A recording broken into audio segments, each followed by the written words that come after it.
Hi, this is Tamara from mooglyblog.com, and in this video I'm going to be demonstrating how to make the Tango Shawl, which is a free pattern that you'll find on mooglyblog.com. If you're watching this on YouTube, please do check the video description below for a link to the pattern, as well as a link to the tutorial with more details and the hook and yarn used. For this pattern, I used one ball of Lion Brand Shawl in a Ball. As seen here, you can buy this in metallic colorways, which have this little bit of sparkle, or in colorways without the metallic, and there's lots of colors to choose from. I also used a USJ 6mm hook. This one is from Furls. And while it's not necessary, I do recommend that you use a stitch marker with this pattern as well. So let's get started. Here you can see the Tango Shawl as worn. It's a little big to show on camera, but if we take a look here, you can see it starts out from one end very small and then grows with every row in this sort of asymmetrical fashion by increasing 2 on one side and decreasing 1 on the other. And then it just keeps growing and growing and growing. And while the written pattern has instructions on where to stop, you could just keep repeating the pattern to the desired length if you wanted it a little bigger. So that gives you just a little bit of a view of what the stitch pattern itself looks like. It's mostly double crochets and wrap stitches shown here. There we are, and those were made with double crochets too, and I'll demonstrate those for you now. Okay, now I'm going to start with a magic circle. So to do that, I will wrap the yarn around my finger twice towards me, insert my hook under both of those loops, pull the back one forward, and I'm ready to start crocheting into this ring that's around my finger. If you need more help with the magic circle, please see the separate tutorial on the Moogly blog channel for that. Now, with the magic circle started, I'm going to begin by making a chainless starting double crochet. If you don't like this stitch, you can substitute it simply with a chain 3. But what I'm going to do first is just do a chain 1 to lock that stitch down on my magic circle, like so. Pull up to the height of a double crochet with my finger on top. I will wrap the loop around, go into the magic circle, yarn over and pull up a loop, and yarn over and finish my double crochet. Like so. So that's my first double crochet in the ring. Then I need to make 2 more double crochets in the ring. So I'll keep it on my finger here while I make those, just to keep it steady. Whoops. See, that's why I keep it on my finger. Sometimes it likes to fall off. I'll get that loop back on my hook, pull that out of the way, and start again. It takes a little extra time to begin with a magic circle like this, but I really like the finished edge. So there's 1, and there's 2. Just go ahead and take your time, get 3 double crochets essentially total worked into that ring.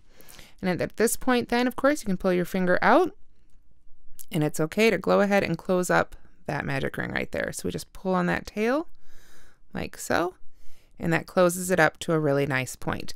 And then we're ready to begin row 2. So for row 2, we're going to start with a chain 2. 1 and 2, then turning to work back the other direction. Skip the first stitch made, whoops, there we go, right there. Then we go to the next stitch and work a double crochet, like so. Pull that loop on through there. It's a little fiddly here at the beginning, as you can see, but it gets a little easier as you go. Then we're going to work 3 double crochets all in that last stitch. So if you started with a chain 3 on the previous row, you'll be working into the top of the chain 3. And it's always a little tricky to work into the top of those, but that's okay. So there's 1 and 2 and 3 double crochets all worked into that last stitch, like so. So for row 2, we've got a chain 2, a double crochet in the center stitch, and 3 double crochets in that last stitch for a total of 4 stitches total. That chain 2 does not count as one of our stitches. To begin row 3, we're going to go ahead and turn, and I'm going to start again with the chainless starting double crochet. So I'll work that right into the first stitch, like so. There we are. And then I am going to work 2 double crochets in that same stitch. So there's 1. Let me pull up a little bit more yarn. There's 2. So that gives us 3 double crochets in the very first stitch. Then we double crochet in the next stitch.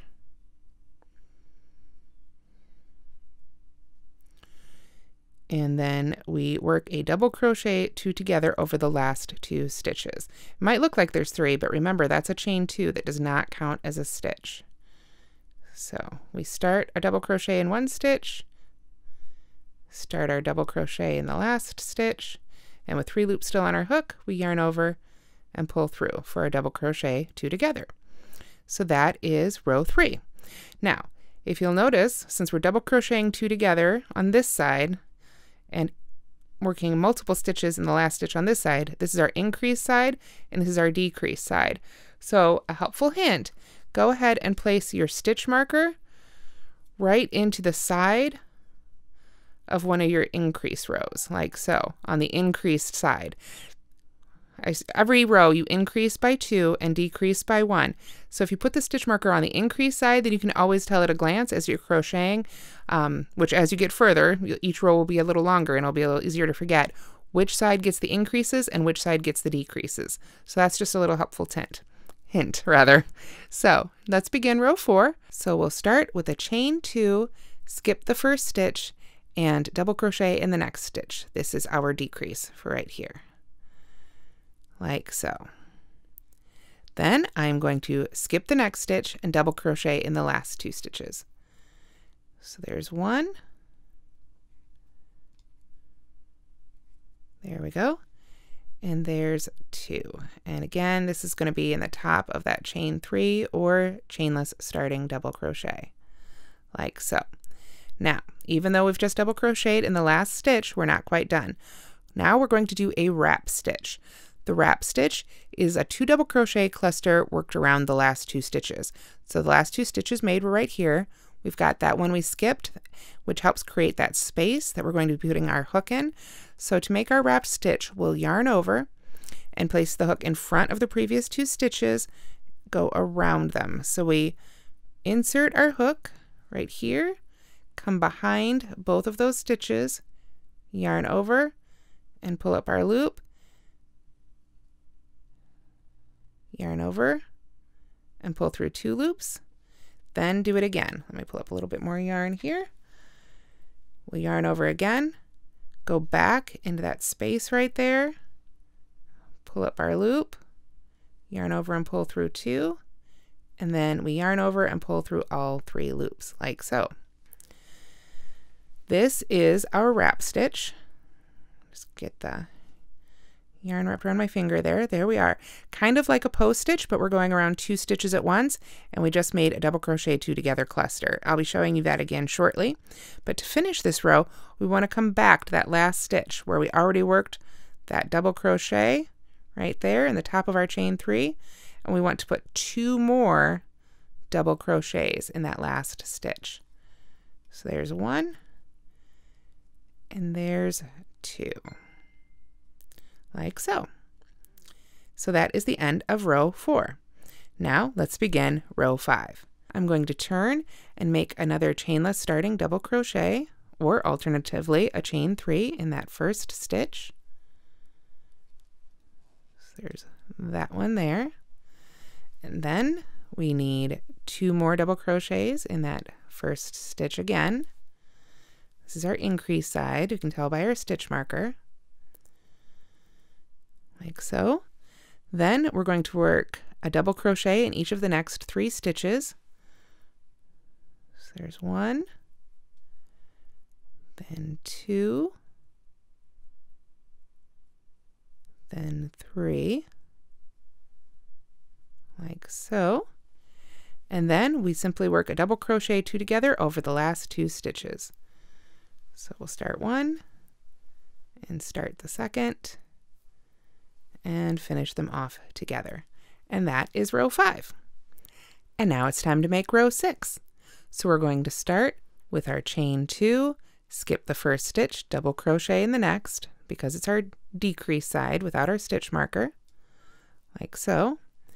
Then we're going to double crochet, not in the next stitch, we're going to skip that one, but we'll double crochet in the next 2 stitches after that. So there's 1, and there's 2, like so. Then we're going to make a wrap stitch around those 2 stitches we just made. So that means we yarn over, go right into that space where we skipped one, begin a double crochet, stop with 2 loops on the hook, yarn over, go around both those stitches again, start our second double crochet, and yarn over with 3 loops left on the hook, like so. Then we double crochet in the next stitch, like so, and with just 1 stitch left, we work 3 double crochets in the last stitch to finish off row 6. So there's 1 and 2 and 3. There we are, and that's row 6, so we're ready to begin row 7. Okay, so let's begin row 7. Now row 7, and indeed from here on out, all odd numbered rows are going to begin the same. We're going to start with either the chainless starting double crochet or the chain 3, as well as 2 more double crochets worked right into that first stitch. So I'll get my chainless one worked there, and then 2 more double crochets right back into that first stitch of the row. And then from there, this one's pretty easy to memorize.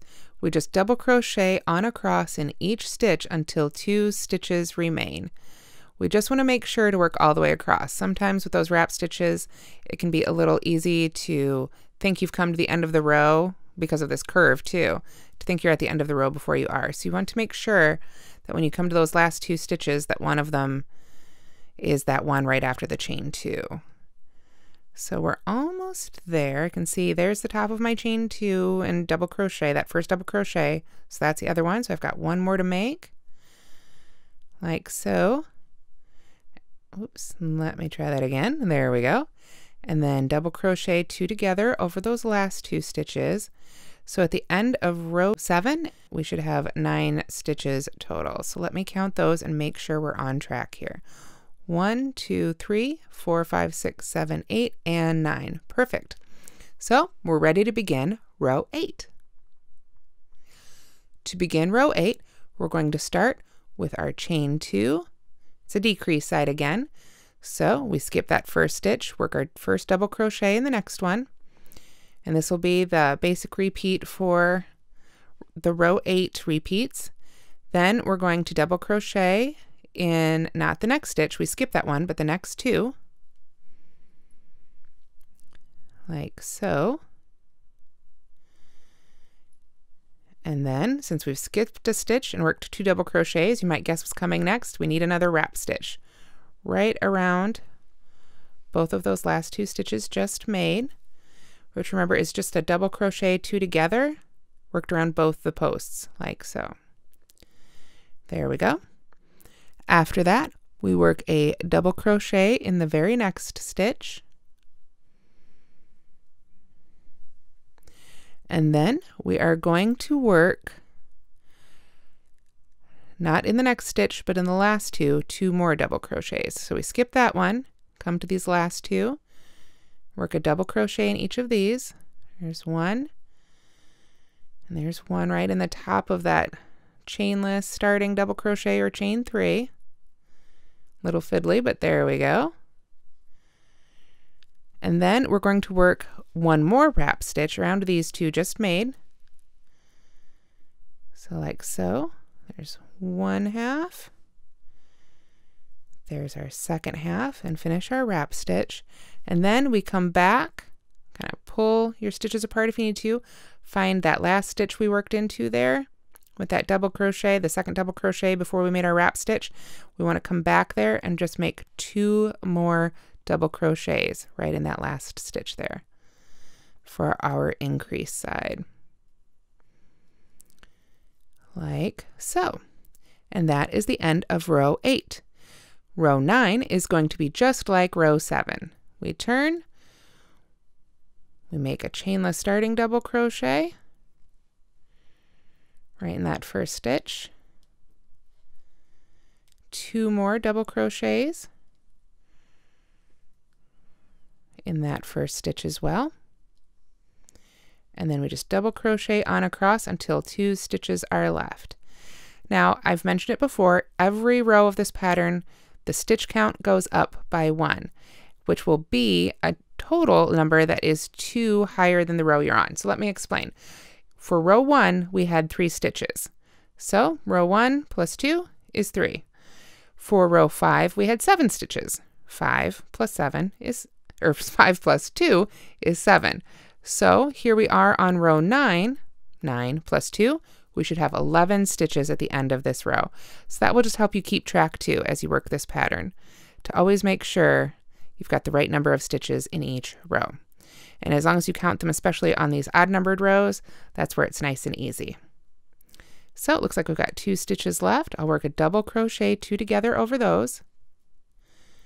It's the first half, and there we go. There's the second half. And I'll just count to make sure. Since this was row 9, we should have 11 stitches. 1, 2, 3, 4, 5, 6, 7, 8, 9, 10, and 11. Okay, so after you've made row 9, you've actually made the basic 4-row repeat for the Tango Shawl. That would be rows, let's see here, 6, 7, 8, and 9. 7 and 9, being your odd numbered rows, are always going to start with the 3 double crochets in the first stitch, double crochet across to the end, and the double crochet 2 together. So really it's rows 6 and 8 that you need to pay attention to. They feature the wrap stitches and have a little bit of different action there. And when you're following the written pattern, rows 6 and 8 have repeats included in them that you don't actually use when making rows 6 and 8. You'll only use in the future rows. So let's go ahead and work row 6 together one more time, just so you can see how it works once we've got the repeats happening in there. We're going to start with our chain 2 and skip the first stitch and work in the next one like so, just as we always do when it's a decrease side. There we are. Then we're going to skip the next stitch and work 2 double crochets in each of the next 2 stitches. So 1 double crochet in each of the next 2 stitches like so. My fingers are very cold today. The weather has turned and I'm having trouble moving them nicely. So we're going to yarn over and work wrap stitches around, 1 wrap stitch rather, around these 2 stitches we just made.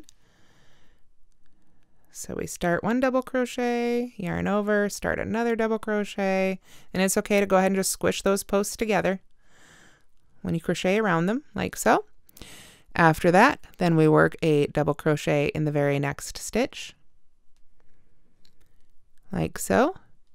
Then it is time to skip another stitch and work a double crochet in each of the next 2 stitches. There's 1 and 2, and then we wrap stitch around that again. So we go right into that space and right around those last 2 stitches made, we work our wrap stitch like so. And then that would be our repeat. We'd work a double crochet in the next stitch, skip 1, and wrap again. But here we are almost at the end. So we're just going to work a double crochet in the second to last stitch like so. Oops, I yarned over too many times. Just once. There we go. Double crochet in the second to last stitch, and then 3 double crochets in the very last stitch like so. So there's 1 and 2 and 3.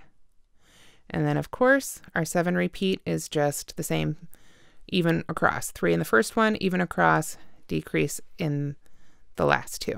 So that should give you a pretty good overview of the shawl. You just keep repeating rows 6 through 9 until you get to row 77, which of course should have 79 stitches, or to the size desired. If you want to go bigger, you'll probably need to add another skein of yarn. As it is, this should take just about 1 skein. If you crochet a little bit larger or have a larger gauge, you may need to go ahead and purchase 2 to start. But then of course you can just keep going and going as big as you'd like.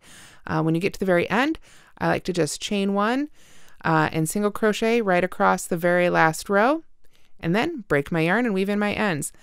A little bit of blocking, if you like, is all you need to make the Tango Shawl into this gorgeous asymmetrical shape that you can see we've started here. And this is a really fun one to make with Lion Brand Shawl and a ball too, because you'll see some great color changes as you work through the stitches. So I hope you've enjoyed this tutorial. Once again, please go to the links in the description to get the written pattern and all the other information you need to make this pattern from mooglyblog.com. If you've enjoyed this video, please do give it a like. Let us know what you think in the comments, and don't forget to subscribe. Thank you so much for watching.